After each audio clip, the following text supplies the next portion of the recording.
Man, these boxes are heavy. And if you don't own a die-cast Funko Pop, at this moment you're like, wow, how heavy could it be? It could be really heavy. And I want to give a quick thank you to my good friend Jacob for sending this one over to me so that I could review it for you guys. This is going to be a pretty awesome episode. But before we get into this, I thought maybe we should like dive into maybe a little bit of the history. Just a little bit of the history behind like die-cast toys in general. Let me tell you something crazy. I'm trying to give you the history on die-cast, and currently upstairs, my oldest daughter is just broke her water, and she's about to give birth to my first ever grandchild. I think that I'm too young to have a grandchild, but I'm really struggling trying to get the history of these die-casts out there. So let's do this. So a zinc aluminum alloy mix, referred to as pot metal, is what we started making die-cast toys in the early 20th century.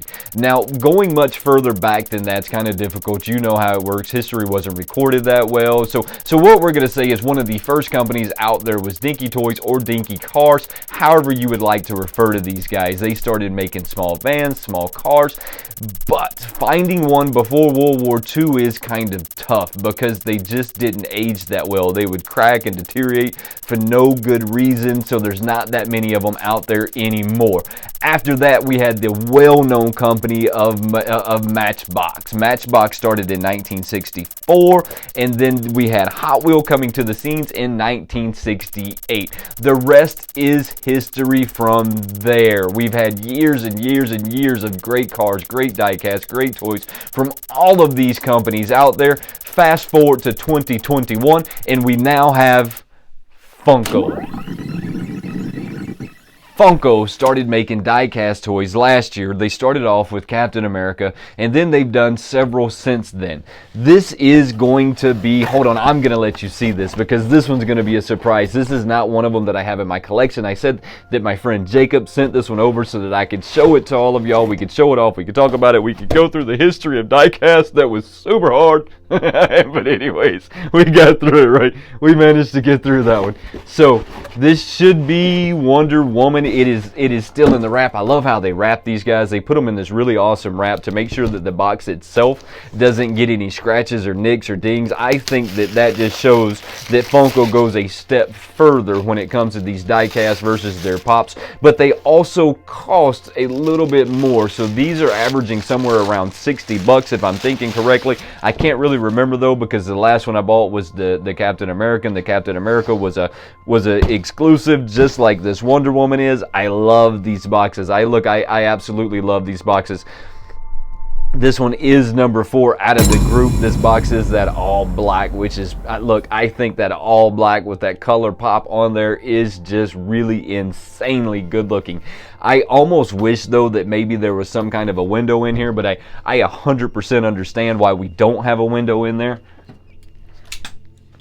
They tape the back of this, and I don't really know why they're throwing the tape back there other than just to hold the two boxes together. But I don't necessarily believe that they need a whole lot holding those two boxes together because it does fit so snugly that I believe if they just left that alone and then put the paper around it, that it would be just fine. They also took another step and they put a little bit of a foam protector. I can't really remember how this goes from there. Like I said, I do remember that was the one thing that I did not like about them is the fact that when you go to pick it up, this top comes up almost every time.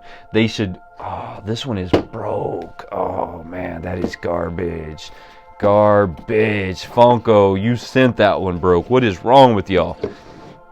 So this is my Funko video that then becomes a Funko rant. You weren't like locked in there, that's why the arm came off. Let's see, I think that the arm, it will just glue back on there. All right, so that's it just fits back on there. But Funko's quality control sometimes is at a, you know as well as I do, that it's just not that great. And that was kind of I'm gonna call BS for a pop that cost so much money. Y'all didn't even lock it into place. I mean, see how hard that was? All I had to do was push it into place.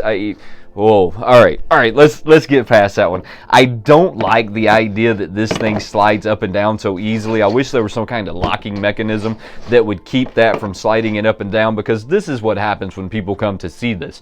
People grab the top of it and they go to pick it up and look at it, and it comes up. That risk, just what you've seen a second ago, of things falling off, getting knocked off. I'm going to glue that back on though before I send it to Jacob. Hopefully Jacob didn't make it this far so that he doesn't realize that I glued his hand back on, but it's whatever. When I glue it back on, he will never know. Let's take a closer look at this.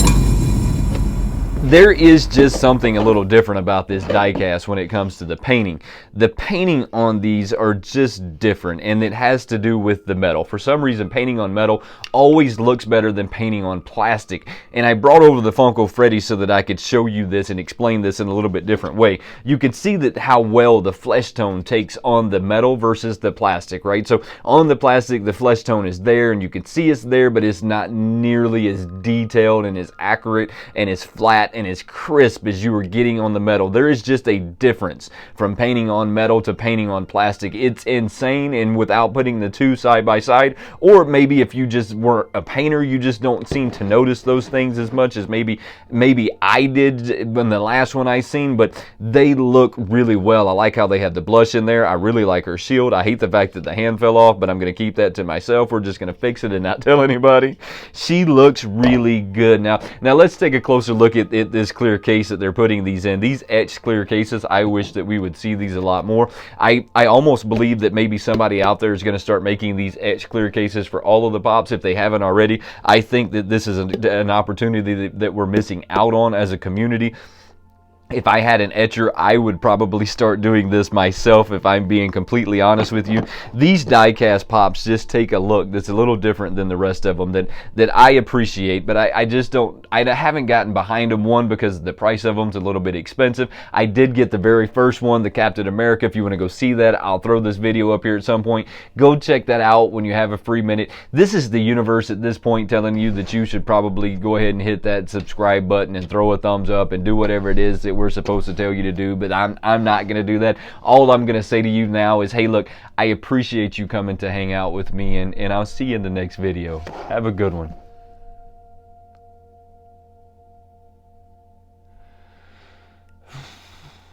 That was tough. I'm going to be a granddad.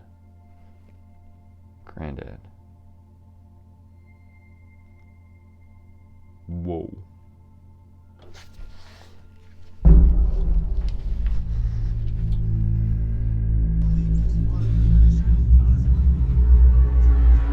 Hey, babe. Yeah. How you doing? Can you?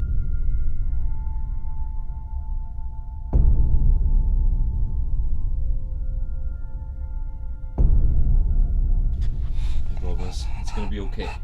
It's gonna be okay, I promise. It's all gonna be good. We'll be back soon, alright? No. You sit. Sit.